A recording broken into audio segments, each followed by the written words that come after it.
कर्पूरगौरं करुणावतारं संसारसारं भुजगेन्द्रहारं सदा वसन्तं हृदयारविन्दे भवं भवानी सहितं मित्रों, अपने जो नमामि। वीडियो है उसका शीर्षक है कि महाकुंभ स्नान में एक डुबकी मोक्ष की। नमस्कार साथियों। मित्रों, कुंभ स्नान का सनातन धर्म में विशेष महत्व है। ऐसी मान्यता है कि जो व्यक्ति कुंभ में स्नान करता है उसके सभी पापों का नाश हो जाता है, सभी पाप नष्ट हो जाते हैं। साथ ही व्यक्ति जन्म और मरण के चक्र से मुक्त हो जाता है। तो आइए जानते हैं मित्रों इस वीडियो के माध्यम से कुंभ का अर्थ और इसका महत्व।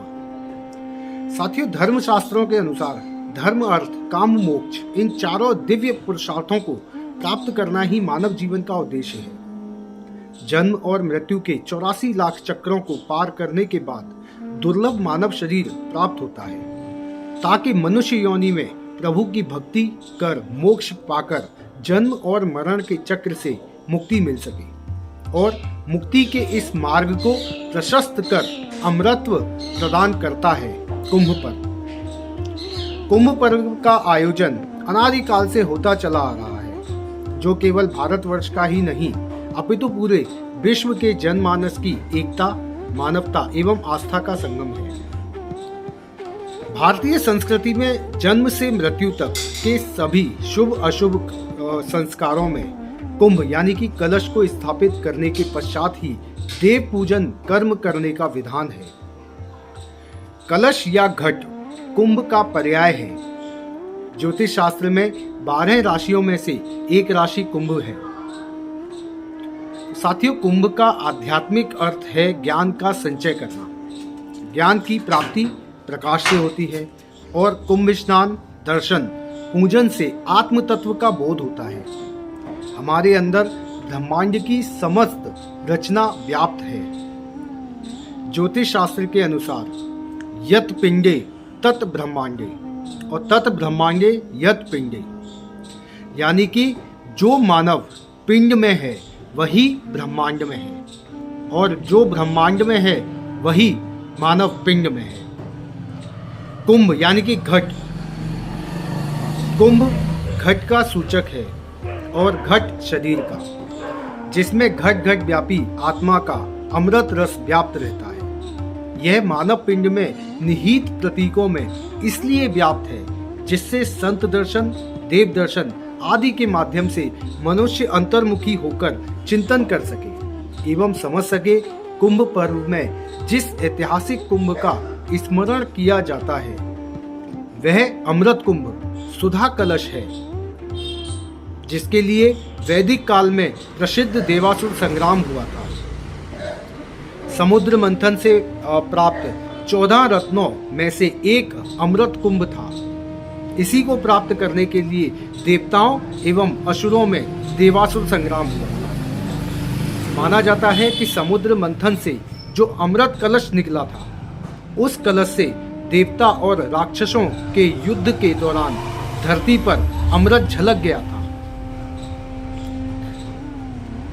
तो जहां जहां अमृत की बूंद गिरी वहां प्रत्येक 12 वर्ष में एक बार कुंभ का आयोजन किया जाता है। उन 14 रत्नों में अमृत कुंभ ही सर्वोपरि महत्व की वस्तु थी। अतः उसी की स्मृति कुंभ पर्व के रूप में सुरक्षित चली आ रही है। हिंदू धर्म ग्रंथ के अनुसार इंद्र के बेटे जयंत के घड़े से अमृत की बूंदें भारत में 4 जगहों पर गिरी थी, जिसमें हरिद्वार में गंगा नदी में, उज्जैन में शिप्रा नदी में, नासिक में गोदावरी नदी में और प्रयागराज में गंगा, यमुना और सरस्वती के त्रिवेणी संगम स्थल पर। कुंभ के महात्म को जितना भी कहा जाए वह कम है।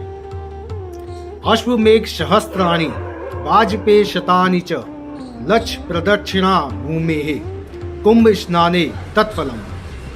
1000 अश्वमेघ यज्ञ, 100 वाजपेय यज्ञ और 1 लाख पृथ्वी की परिक्रमा करने का जो फल प्राप्त होता है वही फल मनुष्य को कुंभ स्नान से मिलता है।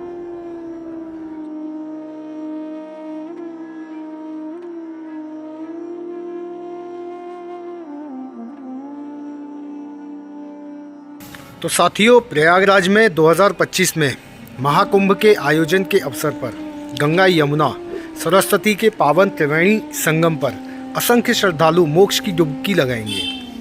धार्मिक विश्वास के अनुसार कुंभ के अवसर पर श्रद्धा पूर्वक स्नान करने वाले लोगों के सभी पाप कट जाते हैं और उन्हें मोक्ष की प्राप्ति होती है। इस बार महाकुंभ का आयोजन काफ़ी बड़े स्तर पर किया जा रहा है। इस महापर्व का साधु संतों को बेसब्री से इंतज़ार करते हैं और इंतज़ार था। इस बार महाकुंभ की शुरुआत 13 जनवरी से हो रही है, वहीं इसका समापन 26 फरवरी को होगा, क्योंकि प्रयागराज में गंगा यमुना और सरस्वती का मिलन होता है। यह संगम विश्व भर में प्रसिद्ध है। हिंदू धर्म के लिए प्रयागराज का संगम बेहद ही पवित्र माना जाता है। प्रयागराज के संगम में गंगा, सरस्वती और यमुना के मिलन का नज़ारा देखने को मिलता है।